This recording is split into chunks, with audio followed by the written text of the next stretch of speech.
What's this? Thanks for watching.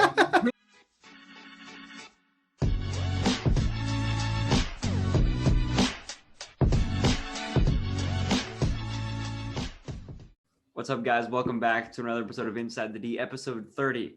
Manchester City just announced that after 10 years at the club, Sergio Aguero will be leaving at the end of the season. Where do you think he's going to end up? I think wherever Messi ends up, which, in my humble opinion, I think is going to be Barcelona. I think that kind of in the end of it, for me, I'd like to see Messi stay at Barcelona. He's really kind of done everything with that club, and it is his boyhood club, and it's kind of when you hear the name Messi, you just associate Barcelona with it. And I think that's really important to me. Obviously, Sergio Aguero leaving the Prem and Manchester City is massive. And we all know kind of you can't understate the impact that he's made on the Premier League. There's so many like unforgettable moments that he's kind of brought us, especially, the Aguero! Balotelli! Aguero! And as an Arsenal fan, I can say that Sergio Aguero is excellence. And I think I'd like to see him play alongside Lionel Messi. And I think that kind of the place that's got the best chance for that to happen is Barcelona. Yeah, I think Aguero leaving Man City is definitely, a signal to the world that Messi is probably going to be staying in Barcelona, because we know that, the number one place that Messi was targeting was Man City. And yes, a lot of people say it was for Pep, but it was also to play, him and Aguero are best friends. He probably wanted to play with his best friend. And I think Aguero leaving Man City only means that they're going to go play together somewhere else. I think it's going to be Barcelona, but it very possibly could be, PSG is very interested in both of them as well. Juventus is very interested in both of them. But I think they're going to stay. They're both going to, or Messi's going to stay in Barcelona and Aguero's going to go to Barcelona.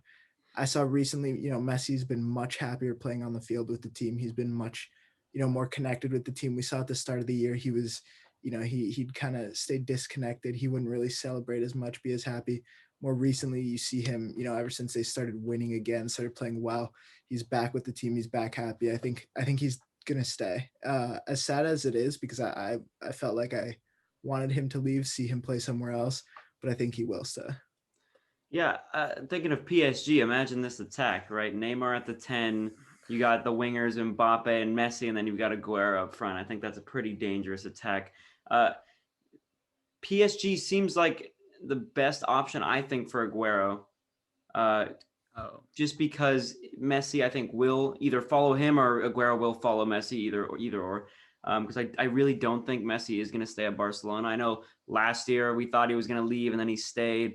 This year could be very much the same thing, but PSG could be a very, very good place for Aguero. But if he does want to stay in the Premier League, the top team to go after him is Arsenal. They said that it would be perfect for their style of play. Luke, what do you think about the chances of Aguero joining your team? Kind of to touch on 2 points. First, I will touch on the Arsenal part. I love Aguero. He's kind of one of my favorite players outside of Arsenal, because I just kind of love him. And obviously, everyone wants to see their favorite player come play for them. And Arsenal's really in need, desperate need of some attackers. And anything helps. And especially with Aguero being truly the world-class talent that he is, I think I'd love that. I just don't know how much that's going to affect us financially, because right now it seems like financially we're having to make some pretty difficult decisions with kind of positions and players that we're going to bring in over summer. But I do trust Mikel Arteta, and I think that he could play a massive role in Aguero, because he has coached for Aguero before. And Aguero has played for him at Manchester City during the time that he was the assistant coach to Pep Guardiola. And then kind of on the second bit, I guess the first bit that Aiden talked about was that Messi going to PSG. and Aguero. Obviously, I think it's kind of a no-brainer here that they're going to end up playing together, because that was kind of both of their whole goal of transferring teams was to be able to play together. And I think that it's just so improbable that we see a team with Neymar, Mbappe, Messi, and Aguero. I mean, those are four of the best attackers in world football right now. I it's almost like too much talent on one team, that it would almost kind of bring the whole team down rather than the whole team up, which is what we're kind of seeing with Messi at Barcelona right now. Obviously, we're seeing players like Serginho Dest really stepping up into their own, which, we're Americans. We love that. Yeah.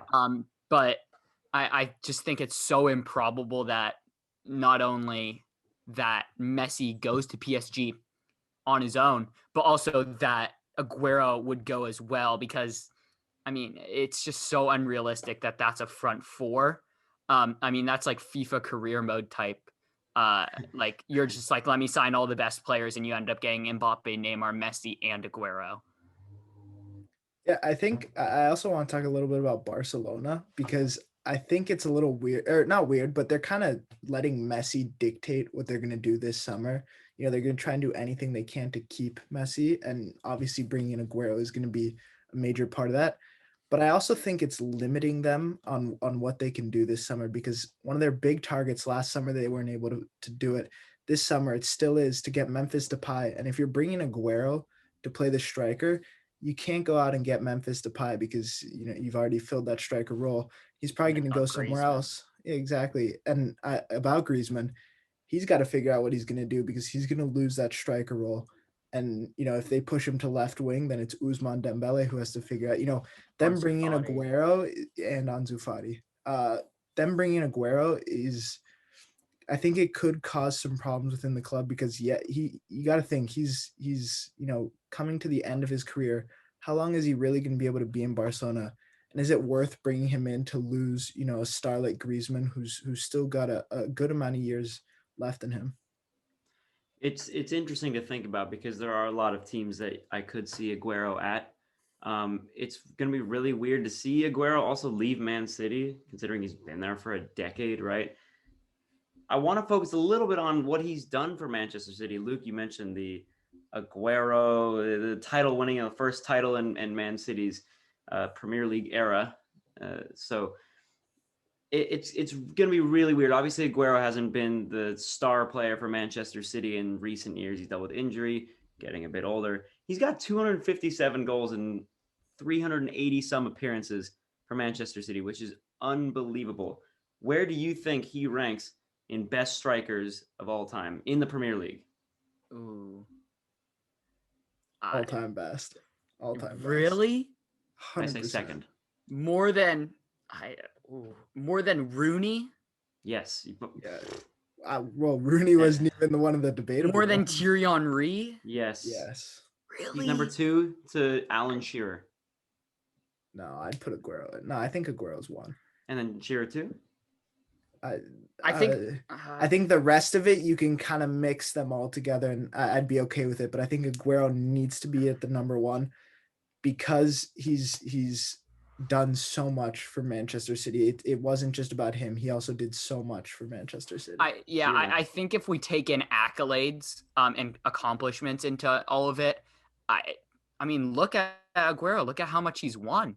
He's got a trophy cabinet of just medals and trophies just on top of each other. He has won so much that I think it's really hard to take away from him what he's actually ended up doing in the Premier League. And I'm happy that we could all recognize that he is really one of the all-time greats. And kind of like how it was with David Silva, it's sad to see him go. But, with him kind of really struggling with injury and starting to lose his spots to some younger guys, I think that this could be kind of a right step to kind of, I don't like to say this, but to kind of wind down his career. Right. And by the way, it's talking about a guy who sort of brought a title to a city like Aguero. I do want to remind you about my Alan Shearer point. Not only is he the highest ever goal scorer in the Premier League, but he also carried Blackburn Rovers to a Premier League title in '95. I mean, they won a title before Man City. That, you know what I'm saying? Like, Yeah. we're never going to see Blackburn win a Premier League title in our lifetime, I don't think. They were also a much better team then than they are now. They were, but they weren't title contenders. It's not as crazy as Leicester City, but it was, along the lines of that. But yeah, I think Aguero is the second best striker in Premier League history, and then he is probably top 5 Man City players ever. Oh, top 5, top 3, top. Ooh, top. Okay, in my opinion. Okay. Let's. I think top 4, kind of in our generation, because that is when they've been the best. Would in no particular order, just going off the top of my head: David Silva, Sergio Aguero, Vincent Kompany, Yaya Toure, and Kevin De Bruyne. Those are in our generation. Right? Let's just say that. Hold on. Don't put Kevin in yet because his career's not over. But he's at the point where I know, but I don't like to put. Nor is David Silva's. You don't want to put, but his career with City is over. I mean, I guess. He's getting a statue, David Silva, with Kompany and Aguero. By the way, what do you think of that? All three. I like it. I think that's great. Because when you think about how much they've done for the club, it's kind of a rags to riches story, quite literally. But it's when you just look at, like, they were a really poor, like, quality team, and when they start, they had to take over, and then they start bringing players like Yaya Toure, and who really transformed the club, like Vincent Kompany, like David Silva, like Sergio Aguero. And then obviously we're seeing players like Kevin De Bruyne, who are just kind of joining the train. They aren't really kind of starting it, but I think that doesn't take away from the fact of what Kevin De Bruyne has accomplished while at Manchester City. We brought up that, they were putting up the statues for Aguero, Kompany, Silva.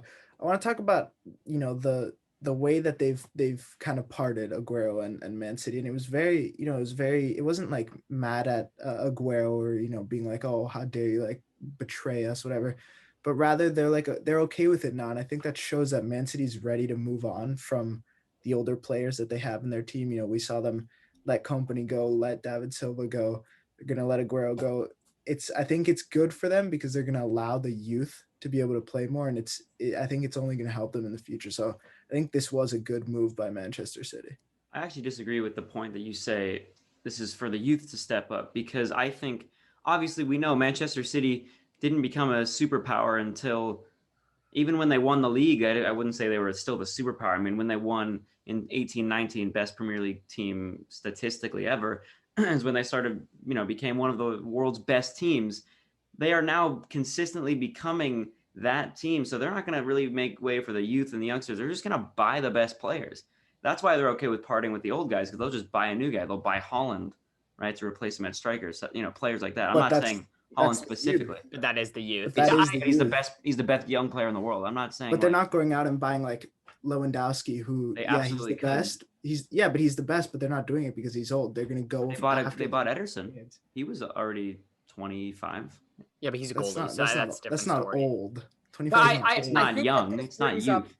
I think that this brings us into a second conversation that we were talking about for a little bit before the podcast that we really kind of wanted to touch on.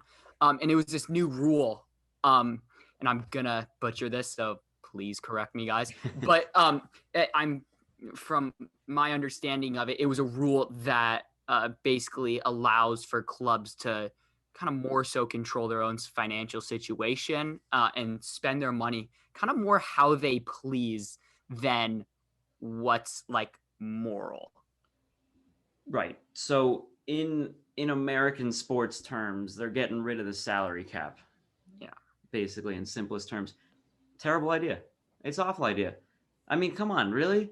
It's unnecessary, because now the big teams with a lot of money, really going to be Man City, Bayern. I'm going to say Chelsea because they've got a insanely rich owner. I mean, Chelsea could buy any player they wanted. Great for us, but it's like, really, like, come on. It's just taken away. It's like, think about the NFL or the NBA, MLB, NHL. If they took away the salary cap, we would have the same team win every year. I mean, I take a look at hockey, for example. Not that a lot of you guys care about hockey, but like, there are new champions almost every single year. Where in the Premier League, we see, like, we saw Man City win it 2 times, like Juventus 9 years in a row. Bayern 8 years in a row. It's like now taking away this rule is gonna. I mean, no one is ever gonna win the Bundesliga ever again besides Bayern. Like it's just, to me, it's just a bit of a ridiculous thing, and I'm a little annoyed with the change. Yeah, I agree with Aiden. I sent this to like a group chat when I first saw it, and I said like, "Oh, geez, Man City's quite happy with this," and I think it's again, it's just awful because you're allowing the big clubs to just go and get whoever they want. We mentioned a couple podcasts ago, like we were talking about how Bayern, if there's ever a player who's good in the Bundesliga, they just go and buy them. They couldn't always do that because they didn't have the money, but this is only going to allow them to do that more. And I mean, we're going to see Bayern, if this goes through, Bayern's not going to lose the Bundesliga for a while. I think City's not going to lose the Prem for a while. Juventus, I don't know about them because they're not the biggest of cash spenders, but like PSG, I mean, they're gonna take over the Farmers League. Nobody else has money like them. I think it's like the dumbest rule ever because financial fair play was the only thing that was keeping like the smaller clubs to like from being able to or they're keeping them like in contention for the title. Quote that, by the way, Eco. Dumbest rule ever. Period.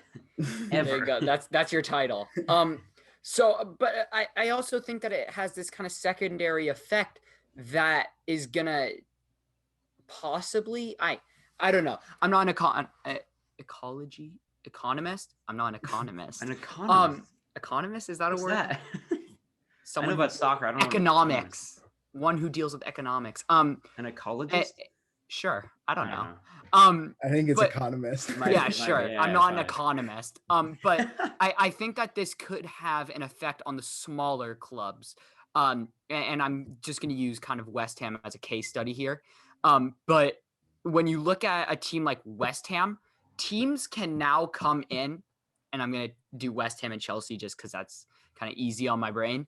But Chelsea can just come in and offer as much money as they want for Declan Rice and not have to worry about how much money they are spending on Declan Rice and how much kind of percent of how much they want to spend that really is. So you also have this kind of secondary effect where teams can go buy Jack Grealish for however much they want. And they have that second effect that now this is possibly, I don't think it's exactly going to do that, but it can possibly kind of inject money into these smaller clubs, which is probably going to end up causing a huge separation between the top clubs and the bottom clubs, which I hate. I hate that so much that it's going to be like 3 teams fighting for the top, which kind of in this season we've had like so much exciting upsets. Like Liverpool is in like 7th right now. And like, I love that. Like I'm not like hating on Liverpool, but it's just like kind of nice to see that like they're human too. But like if they're having problems, like over the winter, they could have just bought whoever they wanted and they would have just gone straight back up to the top 2. And I don't know. I'm kind of torn on it, but I hate it. I also think we're going to see terrible things happen to youth programs for all the biggest teams because, I mean, there's no reason to be running a youth program if you're Man City and you can just go and buy the next big thing who's already proven himself. So I think we're going to see a lot of youth programs slowly dying, from, this Man City, PSG, Liverpool, whatever. I think they're not going to be focusing on the youth anymore and rather just buy the best player that there is right now. It's interesting because we could just see a common theme in youth programs now where the best youth academy player who might not be good enough to play with the first team will just get sold to a different club. They'll get better, and then they'll just get sold to a different club again. Like just Jadon Sancho in the Man City academy. I mean, he was like, all right, he's good. He's not good enough to be in the first team, given to Dortmund, and now he's one of the most valuable players, right? And Man City, I'm sure, would love to have him back. It's just going to be that again. It's like, it's not going to be like, Chelsea had Mason Mount, Tammy Abraham, Reece James, Callum Hudson-Odoi, Billy Gilmore, all these guys coming up from youth. I mean, we may not see something like that if Chelsea are just going to fill in those roles with players because they don't have to worry about money. I mean, Roman Abramovich, he's made of money, right? Money does grow on trees for him. So it's like youth program for Chelsea might not be as good as it has been.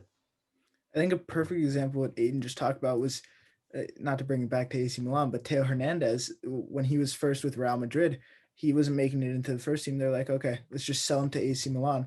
Becomes one of the best left backs in the world, and now they're like begging for him back, and that's exactly what Aiden's talking about. That's what we're going to see a lot now, and it's hard because a lot of these young stars are just going to be bought into these massive teams. Then maybe they won't be able to see as much playing time because all these teams will have a ton of superstars as well. I think it's going to be kind of biggest fish in the pond, that the big fish only get bigger and that these smaller fish will just kind of whittle out, which sucks because right now you're seeing these kind of smaller teams in the Premier League doing quite well. Like I don't want to call West Ham a small team, but kind of when you look outside of the big six, the top six that we normally see, West Ham's doing really well. Like they are really holding their own. And one of my kind of boys that I've been watching this year is Tomas Suchek. And I think that this is like kind of another case of he wasn't, he was doing well, but in a smaller league, and they bought him, and look at him now, right? He's doing amazing things. But I don't know. This whole rule, we could be totally misinterpreting it. And it could just be like a case of like now they're only not allowed to buy a certain amount of players, or they have to do they have to take a certain amount of players from the youth system each year. So that it could be actually expanding horizons rather than constricting. But I want to look on the positive side of it, but it's really hard in this case, especially coming from like a club that doesn't like to spend money, kind of just frantically all over the place. But I don't know. I don't know how I feel about it. It's going to be, let's just see it pan out, and hopefully it works out for the best. But if Arsene Wenger was the head of FIFA, this would never be happening. So is this a FIFA thing or a UEFA thing? That's what I was going to ask you. I think UEFA. Is it UEFA? Yeah, still, I mean, so. Sort of connected in a way. Financial fair play is UEFA, right? Oh yeah. Is it? Well, either way, yeah. I mean, like you said, Luke. I mean, there's probably a chance that we're misinterpreting this, and it's probably just going to be the same thing that we're seeing now. But like, I mean, you saw Man City, like they had this trouble, and all they did was get fined, and they're like, okay, I didn't care. Pay it off. So it might just really it might not even change. Happened with Chelsea too. You guys got in trouble with financial fair play. We didn't get fined though. We got banned. Yeah, you got banned. It happened with AC Milan too. We got in trouble with financial fair play. But that's good because that's like the teams, like at least for AC Milan, we weren't allowed to play in we made it in Europa League that year. We weren't allowed to play in it because of it. Now that if this gets scrapped, even if there is like some other rule where you can only get a certain number of players, they're no longer going to ban you. And what do the big teams care? Oh, I need to pay a little bit of cash. Like, who cares? I'm thinking that I like the fact that Chelsea got banned from signing players because it was deserved. I was never like, oh, that shouldn't have happened. I was like, you know what? That sucks that it happened. What really got me mad was that Manchester City just got away with it, essentially. They got fined. I was fuming. I was like, are you kidding me right now? We sell Eden Hazard, our best player, and then we're not allowed to sign a replacement. Luckily, our youth came to play. But, I mean, to me, it's just ridiculous. It's like, are you kidding me? So these big teams, like it's a UEFA, they say is corrupt, and so is FIFA. Like, these big teams just get away with it. Chelsea's a big team too, but, like, Manchester City getting away with it and Chelsea not, and AC Milan not, it's just ridiculous. They probably knew that Man City would have been willing so easily to pay the money, so they are corrupt. They thought, oh wow, easy money. They went and just took the money. Exactly. It's a problem inside of UEFA and FIFA, and it's problem that we can't solve. Yeah, I was gonna say it's something that we're probably not gonna be able to solve. It's just a shame, and there's a lot of conspiracies. Like I know a lot of Chelsea fans are like, oh, UEFA hates Chelsea because our last draws have been Barcelona, PSG, Bayern, all that stuff. But, it's like, but then everyone's saying that, and then we get Porto, and everyone's like, oh, it's great. Like, it's not corrupt in that way, but I do, there are some instances where I think that when they do the little Champions League draws, that there are some vibrating balls. We're like, oh, pick this one, pick that one. That's all I'm saying. Again, those are just conspiracies, so we can't really confirm or deny those. We're never going to know what goes on behind the scenes. But I think it is fair to say that if UEFA there's a chance that they could get some money from any team, they're going to take that over banning a team. Yeah, it's a business at the end of the day. Exactly, it's a business. That's why Nakata, right, the Japanese star that you guys The probably Japanese hole it. You guys probably know in FIFA. I don't know if he's like a good player in FIFA, but I know he's the only Japanese icon in FIFA. But he said in an interview that he retired at such a young age because football was turning into a business rather than for fun or just a game. And however many years later, it really has, and now it's just a full business operation. It's not really as fun as it used to be, and that's just such a shame. Well, now that we're talking a little bit about the business side of football, I want to bring up. I hate certain agents like Mina Raiola. Mino Raiola is the worst agent in the. No, let me tell you why. Because sure, they're like just trying to get the player more money, but I hate to tell you, they're looking to get more money because they get a percentage of it. So they just want the most money that they can get. I think agents are the people who are trying to make this more of a business than the love of the game. And listen, I'm gonna be kind of biased here. Right? Donnarumma, he really wants to stay with us, and he's said that so many times. But his agent literally will not allow him to take less than $10 million. He kept rejecting the offer. He wants to stay at Milan. Well, Mino keeps rejecting. That's what I'm saying. Mino keeps rejecting. He's Yeah. making it so he can get more money. Although I would like to say, because I know Aiden and I have talked about this recently as well, Donnarumma's contract I read today, the only reason they rejected it, they're not going to accept it until we're guaranteed top 4 because he wants Champions League play. But yeah, no, exactly. But I'm just saying, like, I think agents are the ones to blame for making this, more of a business than the love of the game, because they're literally just looking for more and more money. You could also blame it on just like the takeovers of clubs. There's a million different reasons. You could blame it on the oil money that's been brought into soccer and how that's just like they can kind of do whatever they want. They've got so much money, but I think at the end of the day, it is turning into a business, and I hate it. But it's still soccer, I guess. It's kind of all we got, Yeah. It's like the same thing with like, I hate to kind of bring things back to FIFA, but it's like, we hate EA, but it's all we got. So we still play FIFA, You're never going to downgrade to PES? No. So it's the same. And they know idea. that. They know that, so they don't. So they can do whatever they want. Yeah. Fair enough. I think it's interesting to me that soccer has so much corruption in it, with the heads of soccer, with teams, whatever. But then you look at, more American sports like the NFL, NBA, there's not really any corruption. Sure, people are like, oh, the refs get paid, whatever.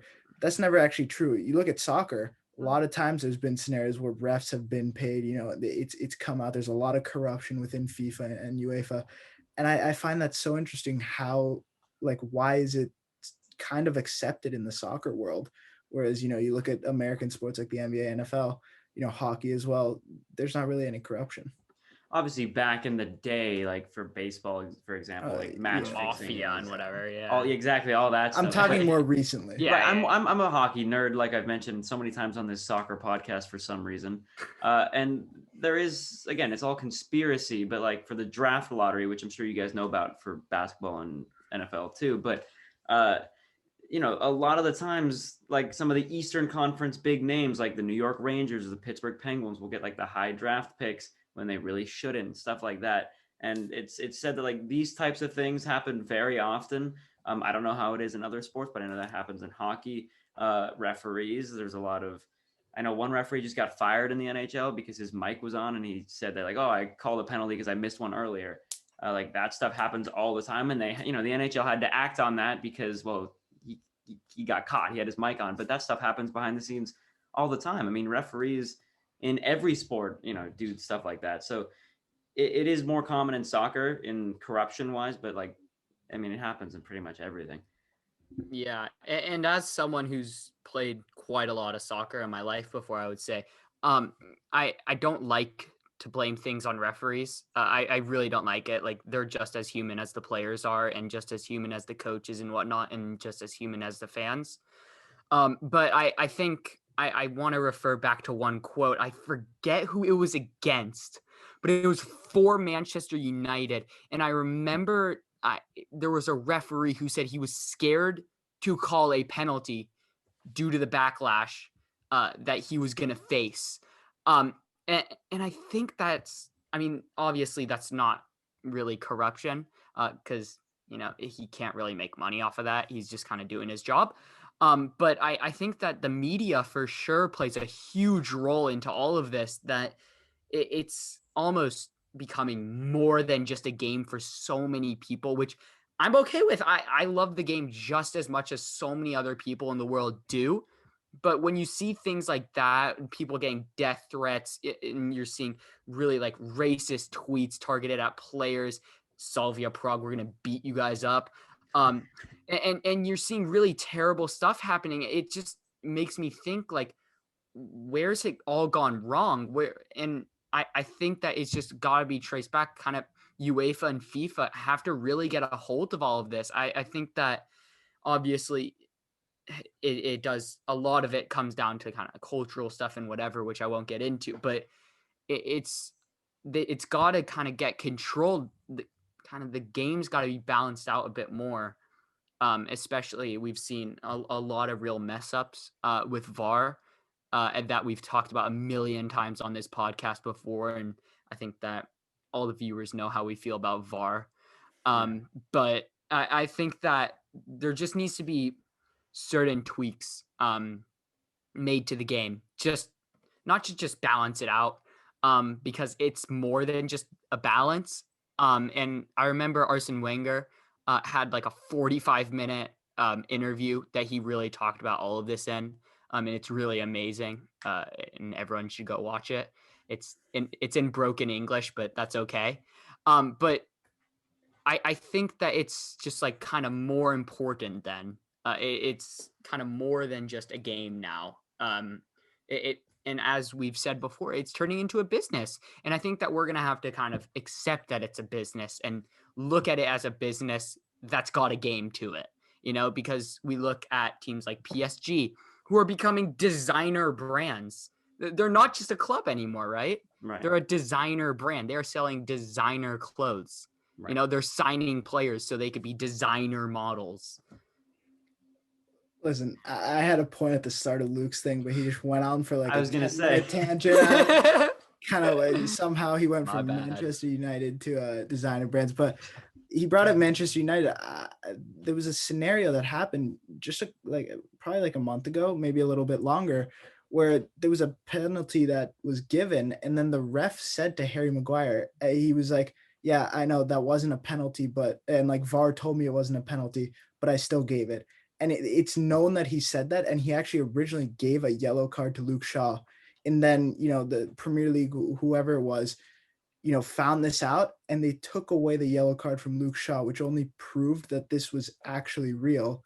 And you haven't heard anything since. I mean, they made a big deal of it for like a day, and then, the soccer community kind of just shut it down. Nobody's talked about it, but it's a perfect example of the corruption.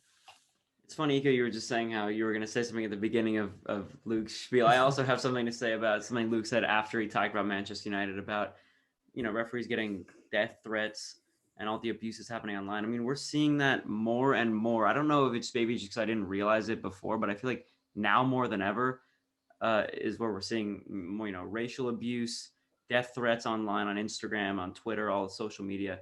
I mean, we know Arsenal Fan TV's presenter Claude, we don't know if it's not confirmed the cause of death, but a lot of people are saying it's because of suicide. And we've seen countless pictures and screenshots of abuse that he was getting online. We know, for example, Reece James deleted his Instagram account because of all the racist things he's getting. Wilfred Zaha was getting racist DMs, remember, back in the beginning of the COVID break. I mean, this stuff is just ridiculous. It needs to stop. And it's just really a shame. I don't understand. I mean, if a player doesn't perform for your team or makes a mistake, Kepa turned his comments off. Rudiger, for a second, turned his comments off. Jorginho, I'm naming all the Chelsea players because I follow them all on Instagram, and I want to be a supporter in comments, but that he's turned his comments off. It's just like, it's ridiculous. You saw Arsenal a couple days ago posted on their Instagram, stop racial abuse, stop online abuse. It's like, it's getting ridiculous. And not that I'm going to tie this into the soccer world, but suicide numbers are going up, and a lot of it has to do with cyberbullying. And it's just really a shame that how can you really call yourself a fan if you're, spitting all this abuse at all these players? A perfect example of that, you go look at Napoli, their best player, Koulibaly, or arguably one of their best players, Koulibaly, he gets abused by his own fans because of his race, by his own fans. He's the best player on the team, and they're abusing. I mean, it's awful. Reece James, obviously, he deleted his Instagram. Leao on AC Milan, he had to turn off his comments because he was getting the abuse as well, or they're limited to like only a certain amount of people. There's so many people in the soccer world who feel that it's okay to do this, even to their own players, which is, I think, the saddest part. And also to add on, Malcolm, I don't know if you guys remember him because he was like supposed to be one of the next best stars, whatever. Barcelona went to Zenit, who is known for not signing African American players, not African American, but black players. And he was getting racially abused by his fans as well. And it's like the players that you just mentioned, Nico, the common theme. I don't want to bring race into this too much, but they were all black. I mean, black people are the target of the most racism, I think, in soccer and even in America and Europe. I mean, it's just getting ridiculous now. It's getting out of hand. And what do we do to stop this? What can you really do? I mean, we send all these messages, these teams post all this stuff.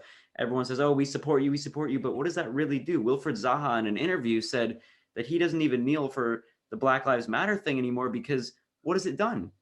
They've been kneeling for Black Lives Matter at the beginning of every game since the COVID break. And what has that done? If anything, it's gotten worse. The racism has gotten much worse. Yeah, I was actually going to bring up that same point that Aiden just made. It's so sad. And, you know, we really don't like to get super sad on this podcast, but we really feel like this is so serious. It's hard to skip over topics like this, and they really shouldn't ever be overlooked by anyone in any sport. And I think that it's more than soccer, for sure.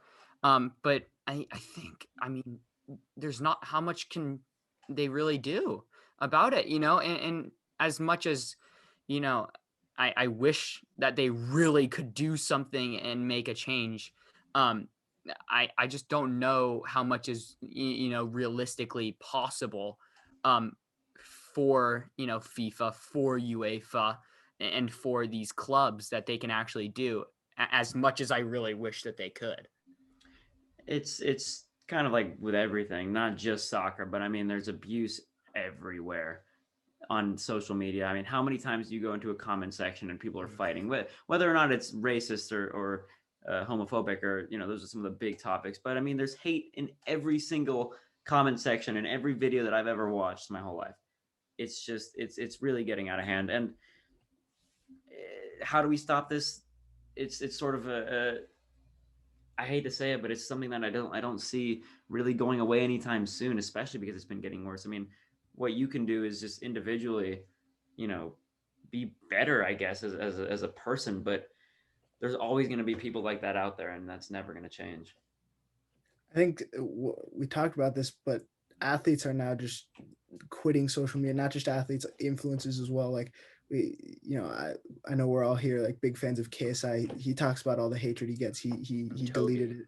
Exactly. I mean, I think that we're just going to slowly see all these big stars just go off social media, and this is how it's going to end. It's that there's going to be nobody left to bully, basically. Yeah, it's ridiculous. Like you said, KSI leaving for some of the comments that he made that were deemed insensitive, which they may have been, but, you know, he apologized for it, but he was still getting canceled. And that's another thing, is cancel culture. You say one thing on accident, or you say something that is insensitive to a certain group of people, and you're gone. The one thing that we all need to realize is we're all the same. We're all here on Earth. I mean, it's just, we got to realize that. Unfortunately, people don't realize that. But that is a rare thing that we talk about on the podcast. We don't really get into a serious thing. I do like that we got into it because this is a very important issue that we needed to address. But we're going to slightly move into a different thing. Last podcast, our main guy, Zihan, gave us a question. We have another question from NBC Premier League's best analyst, Rebecca Lowe. She has a question for us, so I'm going to get it up right now, and we'll play it on the screen for you guys to listen. Okay, chaps, my question is this. Which is the best player in the Premier League outside of the big six? So not Chelsea, Liverpool, Arsenal, Man United, Man City or Spurs. Which is the best player outside of those six clubs? I wrote it on my whiteboard. In my opinion, I think that this is a matter of opinion, obviously, but a player that I briefly touched on earlier and that I've really just been loving this season is Thomas Souček. And I think that, wow, he is good. He is so good. And obviously there are countless other names, and I'm sure you two are going to bring up other names that can kind of go into this mix. But I think for me, Thomas Suchek has been up there as one of the best. I don't know if he is the best, but right now he's kind of a player outside the Big Six that's really earning my respect. All right, that's a fair thing to say. Suchek has been pretty incredible this season for West Ham. I think that's fair to say. I think for me, I was kind of stuck between two. In the end, I chose one. I was between Danny Ings and Patrick Bamford, two strikers. Mm-hmm. Ings, I've Dings. Ings, I've just loved watching. You know, he is older. He's kind of, you know, coming closer to the end of his career rather than just starting like Patrick Bamford. But you know, he's been fun to watch. He's been great for Southampton. But I did go with Bamford because he is kind of carrying Leeds, I'd say. I mean, he is really the only kind of star that they have. He's been amazing this season, you know, first season in the Prem with Leeds. And, you know, he's been incredible to watch, one of the best strikers. And he was able to take, you know, a team who wasn't even in the Prem last year to mid-table this year. You know, they were pushing for top at the start of the season. They've kind of slowed down. But yeah, I think I'd say he is the best. I think Suchek is one of the better players that is not in the top six as well, though. I think so. I went a different route of you boys. I went for someone who has been the best, I think, over time rather than just one season. I think Patrick Bamford and Suchek have probably been the two best outside the top six, maybe Calvert-Lewin. Or Jack Grealish. I was thinking Calvert-Lewin over Ings, I'm not going to lie. But the player that I went for, based off of consistency and dominance, is the Fox in the box, Jamie Vardy.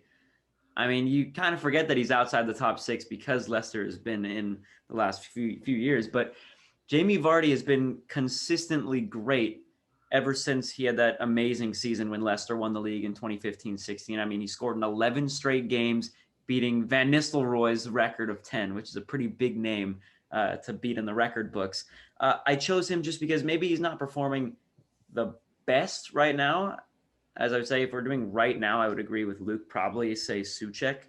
But consistency. I mean, he's got 115 goals in the Premier League and 236 appearances, which is fantastic. Leicester City, obviously not known for being one of the best teams ever. Their first title win in 130 plus years back in 2015. But in the last 5 years, he's been one of the most consistent players in the Premier League. And I think I have to go with Jamie Vardy. It'd be rude not to pick him.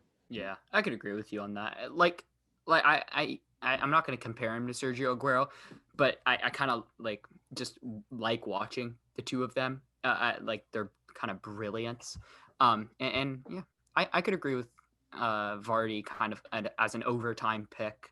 But I think that a few other names I'd like to bring in from this season, you could for sure put a name for Jack Grealish. Obviously, he's been kind of in and out a little bit, but when you look at his stats, he's actually just been absolutely amazing. When you look at I think he's second or something in big chances created, behind I want to say Bruno. Probably. Yeah, obviously Jack Grealish has been great. That was kind of the secondary name that I wrote down. You also got to look at some goalkeepers too. Yeah, Emi Martinez. Pope and Martinez are two, but I'd also like to give a little shout out Wilfried Zaha. I mean, he had an incredible start of the season. He's been a little lackluster, you know. As my backpack, he's carrying Crystal Palace. But yeah, he hasn't been amazing the second half of the season. But I mean, he was incredible the first half. And again, another player where, I mean, he's basically all Crystal Palace have. I mean, you take him out of the lineup and they literally cannot score a goal. That is the one thing that sort of got me thinking a little bit about when I chose Jamie Vardy. He does have great players beside him, and Leicester City as a team are really great. Wilfried Zaha, I mean, that's all Crystal Palace really has. I mean, they had Wan-Bissaka before he left. I mean, I can't really say Crystal Palace has any great players. I mean, Eze has been fine, but he's not, he will be great. He will be great. And then, Suchek and West Ham, obviously as a team, they've been pretty great. But but Bamford is one that Eco said where he's really carrying leads. I mean, they're not doing amazing, but for a newly promoted side, I'd say they're doing pretty well. And I'm not a big Leeds guy, and I'm not a big Patrick Bamford guy, but he's been fantastic this season, and we can't let that go unnoticed. Real quick, if we're going off the past 2 months, Jesse Lingard. Yeah, I mean, I was about no question. Oh my yeah. God, I forgot about that. Yeah, no, I think he is. If we're going off most recently, he's the best. I have a question for both of you guys, and we're gonna go a little overtime today, boys. How do we feel about that? Okay. So I'm bringing this all the way back to when Alexis Sanchez made his move to Manchester United. He won Man of the Match in his debut in the EFL Cup, I believe it was, and he just wasn't the best player at all. He just wasn't, but it was his debut with the team, so they gave him the Man of the Match. Do you think that the fact that Lingard is loved by all the fans and he's making a move to West Ham, that this has anything to do with why people are saying he's the best right now? No. Anything. And do you know why I hate that comparison? Why? Because Alexis Sanchez was great before he joined Manchester United. I think he had proven himself at Arsenal. Obviously, he had some really poor performances thrown in there at the end. But and then I in my opinion, man of the matches don't really mean anything. It's cool to put on a bookshelf, but whatever. Yeah. It's it's a team sport, and if your team is doing poorly, you're doing poorly. So, fair enough. But I think that right now Jesse Lingard is amazing, and I'd like him to stay amazing. And I for England, I want him to be amazing, because I think he's entertaining, he's funny, whatever. He's got good internet personality, which is really good for a lot of clubs, especially a smaller, I'll put in quotations, club like West Ham. He's really good for kind of that marketing side of everything. I think he's not only been great for himself, but also for the team. He's brought them so much confidence. They didn't really have that guy that they could trust to, create the chances. I mean, yes, they have a great team, but no like massive names. I guess you could say, Suchek has kind of come up this season. Declan Rice has come up recently, but like bringing in Jesse Lingard, people at the start were like, oh, like he's washed up, whatever, he's not good anymore. And then he comes, he starts playing well, he has his confidence back, and he's back to that player that you can give the ball to and trust that he's going to do something special. So I think, he's been great himself, but he's also done a lot for West Ham. And I think we've seen them play a lot better since he arrived. That does it for this episode of Inside the D. 30 episodes. We've come a pretty long way. What's this? Thanks for watching. North Macedonia. Thanks for watching.